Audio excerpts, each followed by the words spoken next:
The city of Atlanta is a great destination for a lot of African Americans, especially if you're not from the South. Like when I was getting out of high school and then college, a lot of my friends moved from the West Coast to Atlanta and some of them never came back. It's a lot of black professionals, it's a lot of businesses and booty clapping sounds. It's a lot of that too out there from what they tell me. And also it's close proximity to other cities in the South, make it a good hub. You know, Alabama's close to there. You got Tennessee close to there. A lot of business going on in the Black South. So, hey, it's great. And it's like the American dream times 2 for black people. But they don't always work out. Shout out to JR Wisdom because he made a video on this also. There's a lady by the name of Brittany Denise who lives in Atlanta and she's not doing very well. It's crazy because Atlanta is supposed to be a great city for African American women, but that ain't the case for her. Let's check out the video and how she's suffering. Where are people working? What are y'all doing where you can afford basic life needs and necessities and still have your life, enjoy some part of your life? Like, I need to know what people are doing that I'm not doing because your girl is burnt the fuck out. Like, burnt out. I work a little part-time job. I do Lyft every single day. I take catering jobs here and there, and nothing to show for it, like not a thing. So part-time job, catering, and Lyft, and nothing to show for it. Let's continue. Not one. It's to the point where like I've cut out everything. I don't have my own place anymore. Haven't had my nails done in months. Haven't had my hair done in months. And I'm not saving. The bills that I do have is not stopping. It's like, what the is going on? So wait a minute, you gave up everything. So you don't have, it seems like you don't have a house. So if you're not living someplace, maybe you are, what are you spending your money on? What kind of bills you got? I mean, let's continue. And like, I see my friends like just living life. It's to the point I don't even really hang out with my friends anymore because I feel so low after hanging out with people. I feel like a loser, like a bum after hanging out with people. Because I'd be like, my friends, like, they travel a lot. All of them travel a lot, can come and go as they please, shop. Like, a busy day to them is going to get their lashes and their nails done and going to Target and going to get groceries or something and then going to get a cocktail. Like, that's a busy day for them. And after I hang with them, I'm like, what am I doing with my life? Like, I have to, like, when I spend money to do anything to enjoy myself or on myself, like, I really have to think and put thought into it. Damn. So if you want to get a double cheeseburger, it's like life-changing decisions. Let me just say that some people are fake rich, you know, pretending to have money and they don't. I know that culture is there in Atlanta, but again, this is a young African-American woman trying to make it. See, people they talk a lot of that, you know, independent black woman, you don't need no man. And for some sisters, it might be okay, but most women that I see that have 3 jobs, like they are hella stressed out, right? That's not very optimum. That's not a very optimal situation for a woman.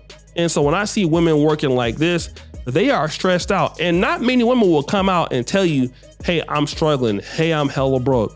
You know, because women like to, you know, post things on social media. They're looking good. They're enjoying themselves. Nobody wants to come out and say what she's saying. But it's a lot of women. Just go and look at Atlanta. It's so many beautiful homeless women out there. You know what I'm saying? In Atlanta, you would never think that, but it happened. And I'm just like, what the am I doing wrong? Like, I see people out, like right now, I'm doing Lyft right now, and I just see people like out going to brunch and going to day parties, and I'm doing Lyft. Like, as an adult, I've literally had one job that's paid a livable wage, and livable wage. She about to start crying in a minute. To me is like I could pay all of my bills really with one paycheck and still have enough money to do things I wanted to do and live my best life. But now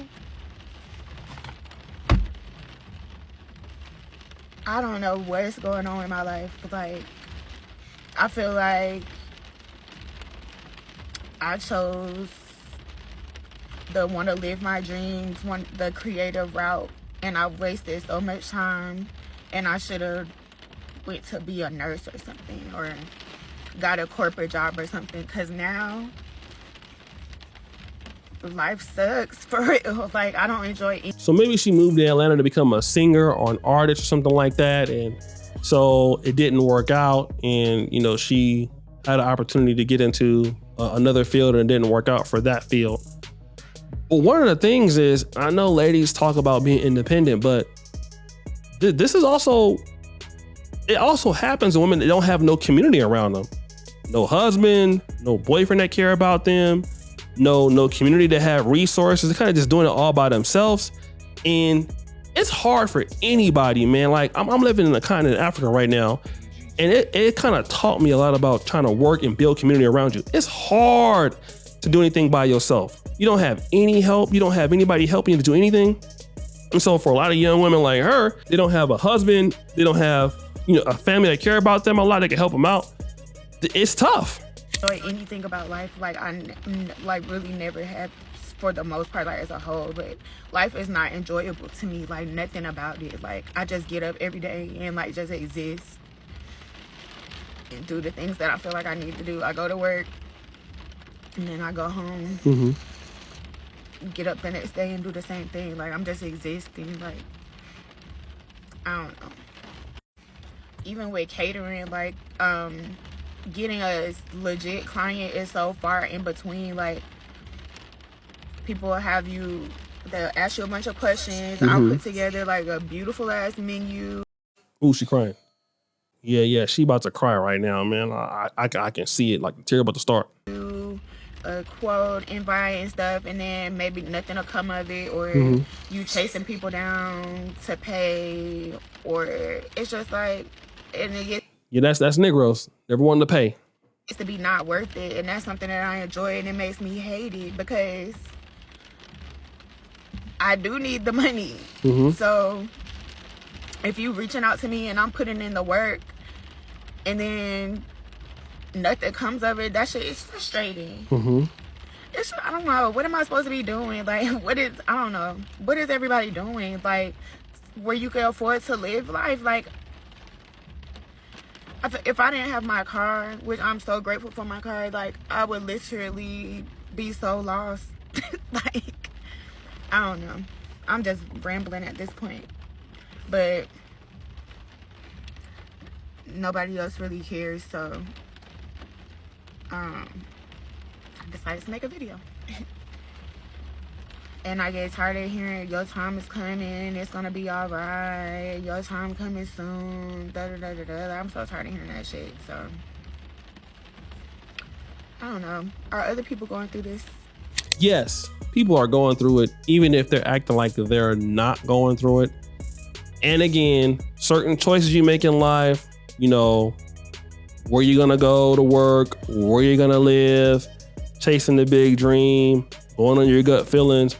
But also, when you don't have people around you that you're in the community that can help you, that's where situations get messed up. If you think about immigrants, one of the things they do very well is they attach themselves to communities. They build it around each other. So if you're a single lady and you don't really have that, and especially if you're not from Atlanta and you move to another place, these are menial jobs in catering. I'm pretty sure in Atlanta, it's a lot of folks can do catering. Lyft, that's something that a lot of folks can get. And she's an unskilled lady, maybe thought that she bet on herself, but a lot of women are going through this, and it is sad because, you know, when women can get stressed out, you don't know what they might, you know, turn to or what they may start to do just to survive. And that's how so many chicks get pregnant or even worse. So my heart goes out to her, but it is so many black women that have her story, and we don't typically hear it. We always hear the, oh, you know, I came from nothing and everything, and those things do happen. Want to know what happens the most? People just struggling, trying to get by, trying to hustle to survive. That is the most common story. in most cities in Black America, especially cities that offer a lot of opportunities like Atlanta's, the Houston. Remember the one story I did about the one single mom that moved from Florida to Houston and it was begging for donations? Yeah, because it's hard out here. But guys, what do you think? It's your boy O'Shea Duke Jackson back at it again with another episode of Fair Use. I'm out.